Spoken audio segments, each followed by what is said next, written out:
Hello दोस्तों, तो आज की इस वीडियो में मैं आप लोगों के लिए सोल लैंड 2 का एपिसोड एक्सप्लेन करने वाला हूँ। साथ ही साथ मुझे पिछले कुछ दिनों से सर्दी और फ्लू हो चुका है, तो अगर आप लोगों को वॉइस थोड़ी थोड़ी चेंज लगे तो प्लीज एडजस्ट कर लेना। तो जैसा कि अब तक की कहानी में हम लोगों ने देख लिया था कि यूहो को खतरे में देखकर डाइटियान यूहो की बॉडी पर काबू करते हुए यहाँ ज़ीशुई के साथ फाइट करने शुरू हो गया था, जहाँ ज़ीशुई अपने डेड गॉड टावर का इस्तेमाल कर रही थी। इसलिए डाइटियान को खुद स्पेस टाइम ट्रैक पोर्टल का इस्तेमाल करते हुए यहाँ पर आना पड़ा। ज़ीशुई को इस बात की समझ तो आ गई थी कि डाइटियान काफी जरा खतरनाक है और वो उसे नहीं हरा सकती, इसलिए वो हार मानते हुए यहाँ से चली जाती है। जबकि डाइटियान ने भी यूहो से जाते जाते कहा कि इतने पावरफुल दुश्मन ना बनाया करो, ये तुम्हारे लिए अच्छा नहीं है। लेकिन यूहो कभी भी किसी के सामने हार नहीं मानता। यहाँ पर यूहो को डाइटियान की पावर का असली राज भी मालूम हो गया था कि डाइटियान की बॉडी के अंदर soul power condense solidify form में थी, इसी वजह से वो इतना सारा पावरफुल हो पाया। इसलिए यूहो ने भी अपनी सोल पावर को सोलिडिफाई करना शुरू कर दिया था ताकि वो भी डाइटियान की तरह खुद को ताकतवर कर सके। अब आगे तो नेक्स्ट एपिसोड की शुरुआत यहाँ पर बिल्कुल उसी सीन से शुरू होती है, जहाँ यूहो बैठकर अपनी सोल पावर को सोलिडिफाई कर रहा था और वो एक छोटे से टोर्नेडो फॉर्म में कन्वर्ट हो गई थी। इसके बाद यूहो सोचने लगा कि क्या होगा अगर मैं इस सोलिडिफाइड सोल पावर के अंदर अपनी मेंटल स्पिरिचुअल पावर भी इंजेक्ट कर दूं। जो सोचते यूहो ने फिर से अपनी डेस्टिनी आई एक्टिवेट करके अपनी मेंटल स्पिरिचुअल पावर को भी उस टोर्नेडो के अंदर इंजेक्ट कर दिया, जिसकी वजह से उसकी स्ट्रेंथ और भी ज्यादा इंक्रीज हो गई और वो बहुत ही तेजी के साथ आसपास की सोल पावर को मैग्नेटिक फील्ड की तरह अपनी तरफ खींचने लगा, जो कि आसपास की स्पेस को भी इफेक्ट कर रही थी। यूहो से देखते हुए अपने मन में कहने लगा कि ये डाइटियान की बॉडी के अंदर मौजूद उस ब्लैक होल की तरह है, लेकिन इसका साइज काफी छोटा और प्योरिटी अभी कम है। ये टोर्नेडो काफी तेजी के साथ घूमता हुआ आसपास की सोल पावर को कंडेंस करके अपने अंदर इकट्ठा कर रहा था, जिसे यूहो फिलहाल के लिए अपनी बॉडी के अंदर एब्सॉर्ब नहीं कर सकता, क्योंकि यूहो को डर था कि वो इसे हैंडल नहीं कर पाएगा और ये कंडेंस सोल पावर उसकी बॉडी के अंदर किसी भी टाइम एक्सप्लोड कर सकती है। इसी बारे में सोचते हुए यूहो यहाँ एक खुले मैदान जंगल में आ जाता है ताकि अगर एक्सप्लोजन हो भी तब भी कोई इफेक्ट ना पड़े, और वो इस टोर्नेडो के फुल पोटेंशियल को एक्टिवेट कर देता है, जो कि काफी तेजी के साथ आसपास की एनर्जी को अपने अंदर सक कर रहा था। कई हजार मीटर तक की एनर्जी को ये टोर्नेडो तेजी के साथ अपने अंदर सक कर रहा था, जिसकी वजह से इसका साइज और स्पीड लगातार बढ़ती जा रही है। ये साइज और स्पीड इतना तेजी के साथ बढ़ता जा रहा था कि अचानक वो टोर्नेडो अनस्टेबल हो जाता है और हम देखते हैं कि वहां पर एक बहुत बड़ा ब्लास्ट हो गया, जिससे दूर से स्टारलू एम्पायर की आर्मी देखकर हैरान होते हुए कहती है कि आखिर वो क्या था, क्या ये दुश्मन का कोई हमला है? हमें जल्द से जल्द इस बारे में पता लगाने के लिए अपनी एक टीम को वहां पर भिजवाना होगा। दूसरी तरफ हम देखते हैं कि यूहो भी जंगल से वापस की तरफ आ जाता है, जहां उसने इस बारे में किसी को भी नहीं बताया था और वो अपने मन में कह रहा था कि वो एक्सप्लोजन काफी जरा खतरनाक था, हालांकि ये प्रोडक्ट तो अभी तक कंप्लीट भी नहीं हुआ। ये सब कहते हुए यूहो जैसे ही अपने टेंट के अंदर इंटर करता है, वो देखता है कि सामने की तरफ मिस टांग वुटोंग चेयर पर बैठते हुए काफी जरा गुस्से में दिखाई दे रही थी, जो कि यूहो को देखते हुए सवाल करके पूछती है, यूहो आखिर इतनी रात तुम कहाँ पड़ते, बिल्कुल एक बीवी की तरह। जो सुनकर यूहो भी घबराते हुए मिस टांग वुटोंग से कहता है कि असल में मैं ताजा हवा खाने बाहर गया था। इस पर मिस टांग वुटोंग दोबारा से सवाल करते हुए पूछती है कि आखिर ऐसी कौन सी ताजी हवा है जिसे खाने में इतना टाइम लग जाता है। यूहो बेचारा भी बहाना लगाते हुए कहता है कि वो क्या है ना कि आज की रात का मौसम काफी जरा अच्छा था, इसलिए मुझे थोड़ा टाइम ज्यादा लग गया। आसमान में सितारे काफी खूबसूरत दिखाई दे रहे थे, लेकिन दूसरी तरफ मिस टांग वुटोंग जब बाहर की तरफ देखती है तो आसमान में तो तूफान आया हुआ था, जिससे यूहो का झूठ पकड़ा गया, वो बुरी तरीके से फंस चुका था। तब ये अचानक यूहो को भी याद आया और वो मिस टांग वुटोंग से सवाल करते हुए पूछता है कि वैसे तुम्हें कैसे मालूम हुआ कि मैं अपने टेंट में नहीं हूँ, क्या तुम मुझ पर नजर रख रही थी? जिस पर अब मिस टांग वुटोंग घबराते हुए कहती है कि नहीं नहीं ऐसी कोई बात नहीं, मैं तो बस तुम्हारे टेंट के पास से गुजर रही थी और मैंने देखा कि तुम अपने टेंट में नहीं थे, लेकिन चलो ठीक है, अब चूंकि तुम पूरी तरीके से रिकवर हो चुके हो तो कल के दिन हम अपने एकेडमी वापस लौटेंगे। और ये कहती मिस टांग वुटोंग फौरन एम्बैरेस्ड होते हुए वहां से भाग गई। इसके बाद हमें नेक्स्ट डे मॉर्निंग का सीन दिखाया जाता है, जहाँ पर यूहो और उसके सारे के सारे दोस्त पूरी तरीके से तैयार थे यहाँ से वापस एकेडमी की तरफ लौट चलने को, मगर तभी अचानक एक सोल्जर तेजी के साथ भागता हुआ इन लोगों के पास आकर कहता है कि प्लीज रुक जाइए, मुझे मार्शल और प्रिंसेस ज्यू ने यहाँ पर भेजा है। जैसा कि आप जानते हैं कि इस वक्त फ्रंट लाइन पर कंडीशन अच्छी नहीं है, इसलिए वो दोनों वहाँ से फ्री नहीं हो पा रहे, लेकिन वो चाहते हैं कि हम आपके लिए एक अच्छी सी दावत का इंतजाम करें, जहाँ पर हमें मास्टर यूहो को एक स्पेशल नोबल टाइटल भी देना है, क्योंकि उन्होंने हमारे स्टारलू एम्पायर की काफी मदद की है। नोबल टाइटल एक बहुत बड़ी चीज है, लेकिन दूसरी तरफ यूहो यहाँ पर उस सोल्जर को मना करते हुए कहता है कि मैं मार्शल और प्रिंसेस ज्यू की काइंडनेस का शुक्रिया अदा करता हूँ, लेकिन मुझे नोबल टाइटल की कोई जरूरत नहीं। अगर किस्मत में लिखा हुआ तो हमारी मुलाकात दोबारा जरूर होगी। और ये कहती यूहाओ अपने दोस्तों के साथ वहाँ से रवाना हो गया, जबकि मिस नैनक्यू तो हैरान होती हुई कह रही थी कि सच में इसे नोबल टाइटल नहीं चाहिए। ये लड़का कितना अजीब है। इसके बाद नेक्स्ट सीन में हम देखते हैं जहाँ ये सब लोग शेक एकेडमी की तरफ बढ़ रहे थे। रास्ते में उड़ते हुए ज़ू सेंशी यूहाओ से कहता है कि हम पिछले 3 घंटों से लगातार उड़ रहे हैं, चलो नीचे उतरकर थोड़ा आराम कर ले। जिस पर मिस नैनक्यू भी खुश होते हुए कहती है कि हाँ हम आराम करेंगे, साथ ही यूहाओ तुम्हें हमारे लिए ग्रिल फिश भी बनानी होगी, जिसके लिए यूहाओ मान गया। और ये लोग एक नहर के किनारे उतर गए, जहाँ पर यूहाओ ने कुछ मछलियां पकड़कर उन्हें ग्रिल करना शुरू कर दिया था। मिस टांगुटोंग यहाँ यूहाओ की तरफ देखते हुए अपने मन में सोच रही थी कि पता नहीं आखिर ये लड़का हर वक्त खोया खोया सा क्यों दिखाई देता है। दूसरी तरफ यूहाओ भी यहाँ पर ग्रिल फिश तैयार करने के बाद अपने दोस्तों से कहता है कि फिशेस तैयार हो गई, तुम लोग इसे खा सकते हो। मैं थोड़ी प्रैक्टिस करने के लिए जा रहा हूँ, प्रैक्टिस करने के बाद ही मैं अपनी ग्रिल फिश खाऊंगा। और ये कहती यूहाओ वहाँ से उठ चला। पीछे की तरफ बाकी के सब लोग तो यूहाओ के बनाए हुए ग्रिल फिश को एंजॉय कर रहे थे, जहाँ पर मिस टांगुटोंग ग्रिल फिश को इस बार चखते हुए कहती है कि सिस्टर नैनक्यू, क्या तुम्हें नहीं लगता कि इस बार की ग्रिल फिश पहले से कुछ अलग है? जिस पर मिस नैनक्यू जवाब देते हुए कहती है कि नहीं, मेरी ग्रिल फिश तो बिल्कुल पहले की तरह टेस्टी और डिलीशियस है। क्योंकि मिस यांगनेन समझ गई थी, वो मिस टांगुटोंग को जवाब देते हुए कहती है कि असल में मसला हमारी ग्रिल फिश में नहीं बल्कि तुम्हारी ग्रिल फिश में है। पिछली दफा यूहाओ मिस टांगुटोंग को मिस वांगडोंग समझ रहा था और इसी वजह से उसने मिस टांगुटोंग के लिए एक स्पेशल फिश तैयार की थी, लेकिन इस बार वो बाकी के नॉर्मल ग्रिल फिश की तरह है, इसलिए मिस टांगुटोंग को थोड़ा सा अलग महसूस हो रहा था। इसके बाद हम देखते हैं कि ये लोग दोबारा से अपना सफर शुरू कर देते हैं और आखिरकार कुछ देर के सफर के बाद ये लोग शेक एकेडमी पहुंच गए थे, जहां पर यूहाओ ब्रदर ज़ू सेंशी से कहने लगा कि आप लोग टैंक सेट की तरफ जाए, पहले मुझे सी गॉड पेविलियन जाकर एल्डर ज़ुआद से कुछ बात करनी है, उसके बाद मैं वापस आ जाऊंगा। जिस पर ब्रदर ज़ू सेंशी भी एग्री करता है और हम देखते हैं कि यूहाओ और मिस टांगुटोंग सी गॉड पेविलियन की तरफ रवाना हो गए, जहां सी गॉड पेविलियन में आकर यूहाओ को काफी खुशी हो रही थी। उसे ऐसा महसूस हो रहा था जैसे कि लंबे अरसे के बाद यूहाओ अपने घर आ चुका हो। वो यहाँ पहुंचने के बाद सबसे पहले मिस टांगुटोंग को अलविदा करते हुए कहता है कि मुझे अब एल्डर ज़ुआन से जाकर मिलना है, अगर किस्मत में हुआ तो हमारी दोबारा मुलाकात होगी। और ये कहती यूहाओ फौरन वहां से उड़ चला, जबकि मिस टांगुटोंग यूहाओ को जाते हुए देखकर अपने मन में कह रही थी कि टांगुटोंग आखिर तुम्हें हो क्या चुका है, तुम इस लड़के की आखिर इतनी परवाह क्यों करती हो, ऐसा नहीं चल सकता। इसी तरीके से मिस टांगुटोंग भी खुद को समझा रही थी। दूसरी तरफ हम देखते हैं कि यूहाओ यहाँ पर सी गॉड पेविलियन में उस गोल्डन ट्री के सामने आ गया, जहाँ पर वो उसे एल्डर मू वन कहकर पुकार रहा था, क्योंकि इस ट्री के अंदर एल्डर मू की सोल मौजूद है। यूहाओ कहता है कि मैं वापस आ चुका हूँ और एल्डर मू आप यकीन नहीं करेंगे कि इस ट्रिप में मेरी मुलाकात किसी और से नहीं बल्कि एल्डर यी जी शुई से हुई थी, जो कि सन मून एम्पायर के लिए काम करती है और वो कोई और नहीं बल्कि सन मून एम्पायर की डेड गॉडेस डोलू बन चुकी है। एल्डर मू, अगर आप मेरी बात सुन पा रहे हैं तो प्लीज मुझे जवाब दे। तभी अचानक यूहाओ को पीछे से एल्डर ज़ुआन की आवाज सुनाई दी, जो कि यूहाओ से कहने लगा कि मास्टर मून तुम्हें कोई भी रिस्पॉन्ड नहीं कर पाएंगे, क्योंकि पिछली बार बीस्ट टाइड के हमले को रोकने के लिए उन्होंने अपनी सोल एनर्जी को रिलीज किया था, जिस टाइम उनकी सोल डैमेज हो गई है। बेशक इस वक्त उनकी सोल एंशिएंट गोल्डन ट्री के अंदर तो है, लेकिन वो तुम्हें रिस्पॉन्ड नहीं कर पाएंगे।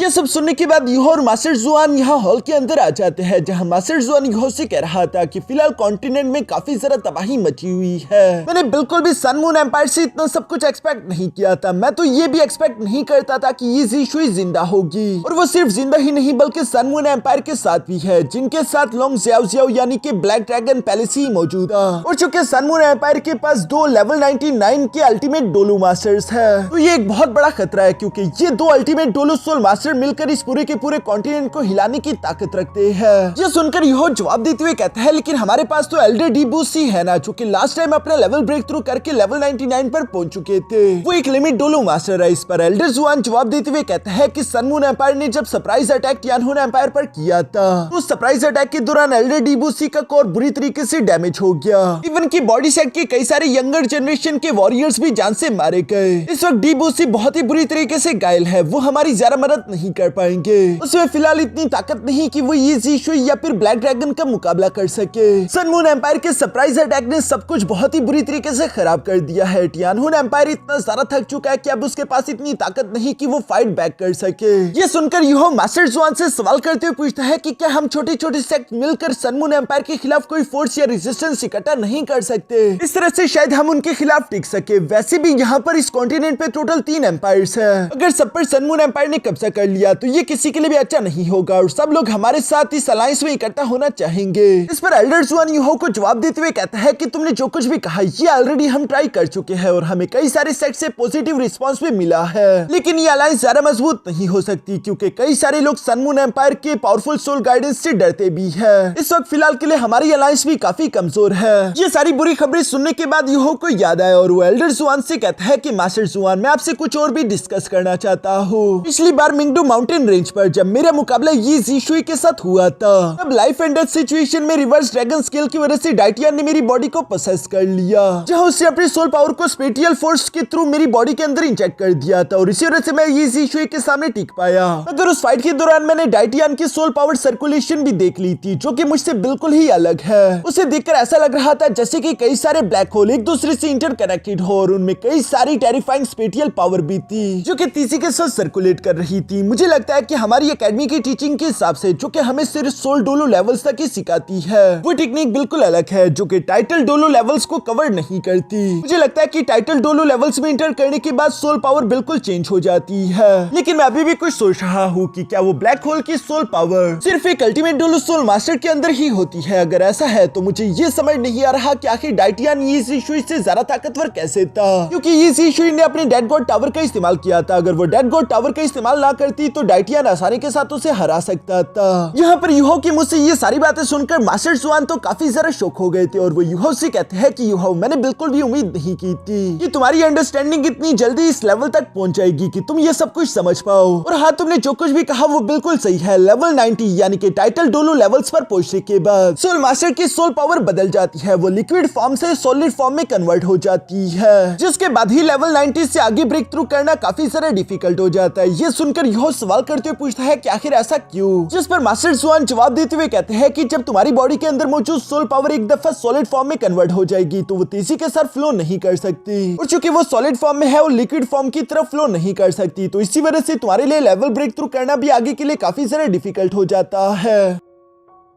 इसलिए तुमने देखा भी होगा कि कई सारे warrior title level Douluo soul master में इंटर करने के बाद बहुत ही मुश्किल के साथ अपने लेवल्स को ब्रेक थ्रू करते हैं। और वैसे भी टाइटल डोलो लेवल्स में ब्रेक थ्रू करने के लिए सोल पावर को सॉलिडिफाई करना उसकी फाउंडेशन के लिए जरूरी है। अपने सोल पावर को सॉलिडिफाई करने के बाद तुम उसे अपने मेंडेरियंस के एब्डोमिनल में रख लेते हो, जिससे सोल कोर के नाम से भी जाना जाता है। सोल कोर बेसिकली वही सॉलिडिफाइड सोल पावर है जो कि काफी तेजी के साथ रोटेट करते हुए बाहर की जितनी भी सोल पावर है वो सोल मास्टर के लिए इकट्ठा कर रही होती है ताकि वो उसे इस्तेमाल कर सके। इसी वजह से उनकी एनर्जी जल्दी से रिकवर हो जाती है और वो इतने सारा पावरफुल होते हैं। ये सारी बातें सुनकर यूहो अपने मन में कहता है कि और सबसे ज्यादा पावरफुल डाइटियन है। डाइटियन इतना ज्यादा पावरफुल इसलिए क्योंकि उसका जो सोल कोर है वो अभी भी फ्लो कर सकता है, इवन सॉलिडिफाई होने के बावजूद भी। जिस पर मास्टर जुआन जवाब देते हुए कहते हैं कि हाँ, तुमने सही कहा। डाइटियन की जो टेक्निक है वो बहुत ही ज्यादा सोफिस्टिकेटेड है जो कि गॉड से उसके ड्रैगन क्लैन को मिली थी। ये कहते हुए मास्टर जुआन भी यहाँ पर अपनी सॉलिडिफाइड सोल पावर का इस्तेमाल करते हुए उसे एक ब्लैक होल में कन्वर्ट करके यूहो को दिखाते हुए बताता है कि डाइटियन की इटर्नल सोल पावर स्टेट कुछ इस तरह की है। वो एक ब्लैक होल क्रिएट करते हुए लगातार उससे फ्लो करवाता है। जो ब्लैक होल इतना ज्यादा पावरफुल है कि वो अपने मास्टर के लिए अनलिमिटेड पावरफुल एलिमेंटल फोर्स इकट्ठा करता रहता है ताकि उसका मास्टर उस एनर्जी को इस्तेमाल कर सके। लेकिन इस ब्लैक होल को भी मेंटेन करने के लिए बहुत ही पावरफुल स्पिरिचुअल फोर्स की जरूरत पड़ती है ताकि इसे कंट्रोल किया जा सके। इवन कि मैं भी इस ब्लैक होल के स्टेट को बस सिर्फ कुछ देर के लिए ही मेंटेन कर सकता हूँ, लेकिन डाइटियन हमेशा इसे इसके नॉर्मल स्टेट में ही रखता है। यही वजह कि डाइटियन और मेरे पावर लेवल का गैप इतना बड़ा है, वो इतना सारा पावरफुल है। ये सुनकर यूहो सवाल करते हुए पूछता है कि आखिर डाइटियन फिर उन ब्लैक होल को नॉर्मल स्टेट में कैसे रखता है। उसको इतनी ज्यादा स्पिरिचुअल फोर्स की जरूरत पड़ती होगी, आखिर वो इतनी सारा स्पिरिचुअल फोर्स लाता कहां से होगा। जिस पर मास्टर जुआन जवाब देते हुए कहते हैं कि यही पर तो तुम गलत हो। असल में उसे ज्यादा स्पिरिचुअल फोर्स की जरूरत नहीं पड़ रही क्योंकि उसने एक सेकंड सोल कोर बना लिया है जो कि एक स्पिरिचुअल सोल कोर होगा। यहाँ पर सेकंड सोल कोर के बारे में सुनकर तो यूहो भी हैरान हो गया। इस पर मास्टर जुआन जवाब देते हुए कहते हैं कि सिर्फ अल्टीमेट डोलो सोल मास्टर ही 2 सोल कोर्स बना सकते हैं, जिनमें मास्टर मुइन, यी ज़ीशुई, ब्लैक ड्रैगन और डीबूसी भी एक थे, और सबसे आखिर में आता है डाइटियन। जहां पर इन सब अल्टीमेट डोलो सोल मास्टर ने 2-2 सोल कोर्स बनाए हैं, तभी ये ultimate Douluo soul master level तक पहुंच पाए। लेकिन सिर्फ डाइटियन को छोड़कर बाकी के सब लोगों का सेकंड सोल कोर पहले वाले सोल कोर से थोड़ा छोटा है, जिसकी वजह से उनका second soul core first soul core को कंप्लीमेंट नहीं कर पाता। लेकिन डाइटियन का सेकंड सोल कोर बिल्कुल फर्स्ट सोल कोर के बराबर है जो कि एक दूसरे को कंप्लीटली कॉम्प्लीमेंट करते हैं। यही उसकी ताकत का असली राज है। डाइटियन इस वक्त गॉडहुड के लेवल तक पहुंचने की ताकत ऑलरेडी अचीव कर चुका है, लेकिन उसे डिवाइन रेल्म से फिलहाल के लिए चूज नहीं किया गया। वैसे यूहो, जहां तक तुम्हारी बात की जाए, तुम्हारे पास भी ट्विन मार्शल सोल्स है। तुम्हारी ये ट्विन मार्शल सोल हमसे तुम्हें ज्यादा काबिल बनाते हैं। तुम हमसे ज्यादा आसानी के साथ अल्टीमेट डोलू लेवल तक पहुंच जाओगे।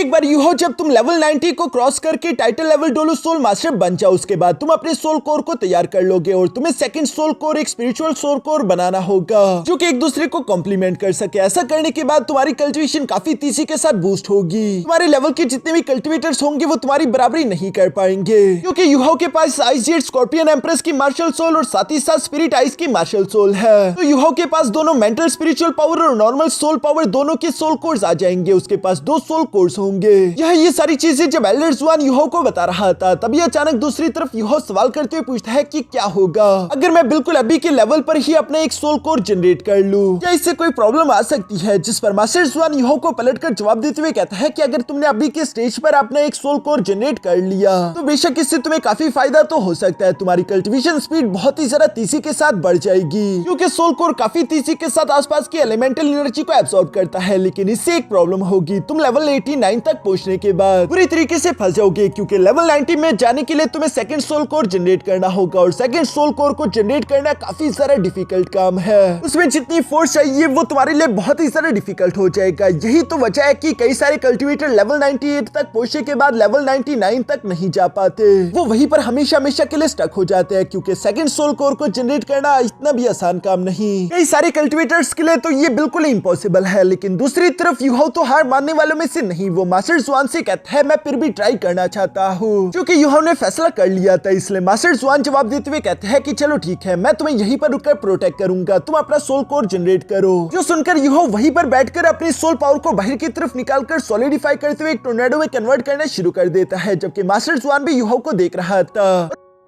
वो धीरे से कहता है कि चलो शाबाश, मुझे दिखाओ कि आखिर तुम किस लेवल तक जा सकते हो। दूसरी तरफ हम देखते हैं कि यूहो यहाँ पर अपनी सोल पावर को सॉलिडिफाई करने की कोशिश कर रहा था, जिसकी वजह से वहाँ के आसपास के स्पेस में डिस्टर्बेंस आना शुरू हो गई। साथ ही सोल पावर को सॉलिडिफाई करने की वजह से यूहो की स्पिरिचुअल पावर काफी ज्यादा तेजी के साथ डिप्लीट हो रही थी। जहाँ पर हम देखते हैं कि यूहो अपने सोल कोर को बनाने की कोशिश में लगातार अपनी स्पिरिचुअल पावर को डिप्लीट कर रहा था। 50%, 60%, 70%। इसी के साथ अपनी स्पिरिचुअल एनर्जी को इस तरह से डिप्लीट होता हुआ देखकर यूहो भी काफी ज्यादा परेशान हो जाता है। दूसरी तरफ हम देखते हैं कि यहाँ पर यूहो की बॉडी से निकलने वाली एनर्जी काफी खतरनाक तरीके से आसमान को जाकर टच कर रही थी, जिसे दूर दूर से देखा जा सकता था। सी गॉड पवेलियन के जितने भी एल्डर्स थे वो सबके सब फौरन से गोल्डन ट्री की तरफ खींचे चले आए। उन्हें लग रहा था कि शायद कोई cultivator title level Douluo soul master में इंटर करने वाला है, क्योंकि ऐसी एनर्जी तब के टाइम ही देखी जा सकती है। लेकिन आखिर शेक एकेडमी में ऐसा कौन सा कल्टिवेटर होगा जो कि title level Douluo soul master में इंटर करने वाला है? वो लोग बेसब्री से जानना चाहते थे। और वैसे भी अंदर की तरफ एल्डर जुआन मौजूद है उस कल्टिवेटर को प्रोटेक्ट करने के लिए, तो इसलिए इन लोगों को फिलहाल अंदर जाने की कोई जरूरत नहीं। जबकि दूसरी तरफ बाहर हम देखते हैं कि सारा के सारा शेक एकेडमी ही उस खतरनाक एनर्जी को फ्लोट होता हुआ देख रहा था।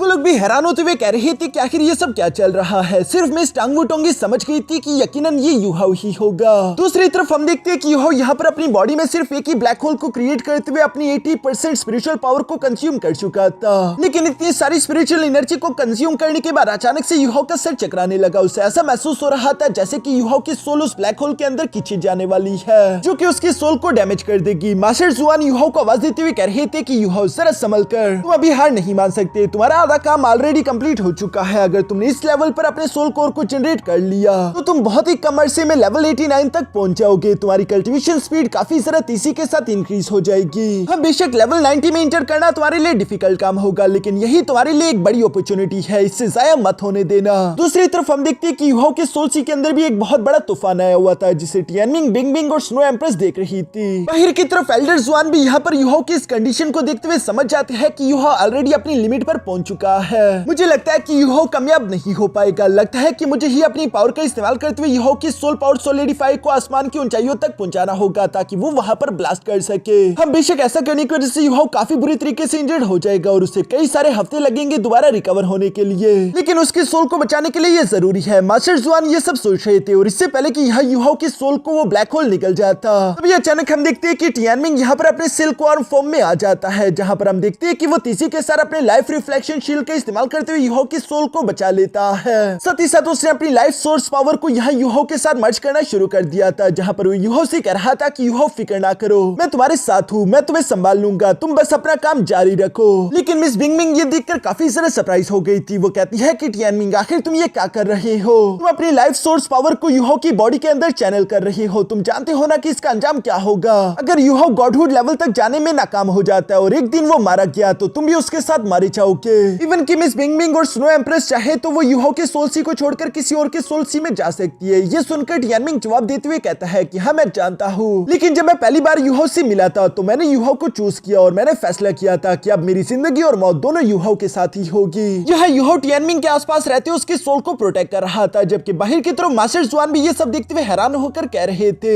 कि आखिर ये सब क्या चल रहा है। यूहाओ की ऑलरेडी स्पिरिचुअल और सोल पावर दोनों अपनी लिमिट तक पहुंच चुकी है, अब तो मैं बीच में इंटरफियर भी नहीं कर सकता वरना यूहाओ जान से मारा जाएगा। मगर दूसरी तरफ हम देखते हैं कि यूहाओ हार नहीं मानता और वो लगातार कोशिश करते हुए यहाँ पर अपनी डेस्टिनी आई की पावर एक्टिवेट कर लेता है, जहाँ यूहाओ ने अपनी बची कुछ सारी मेंटल स्पिरिचुअल पावर को इकट्ठा करते हुए फिर से सॉलिडिफाइड सोल पावर के अंदर इंजेक्ट कर दिया था और आखिरकार हम देखते हैं कि यूहाओ के सोल सी के अंदर एक बहुत बड़ा ब्लैक होल बन जाता है। जिस ब्लैक होल को देखकर यूहाओ खुश होते हुए कह रहा था कि इस ब्लैक होल में एंडलेस डार्कनेस एनर्जी है जो कि मेरी बॉडी के साथ कनेक्टेड है, मैं इसे फील कर पा रहा हूँ, ये एक नया एहसास है, क्या यही है मेरा सोल कोर। यहाँ पर यूहाओ अपने सोल कोर की तरफ देखता है और इसी सीन के साथ हमारा ये एपिसोड यहीं पर खत्म हो गया।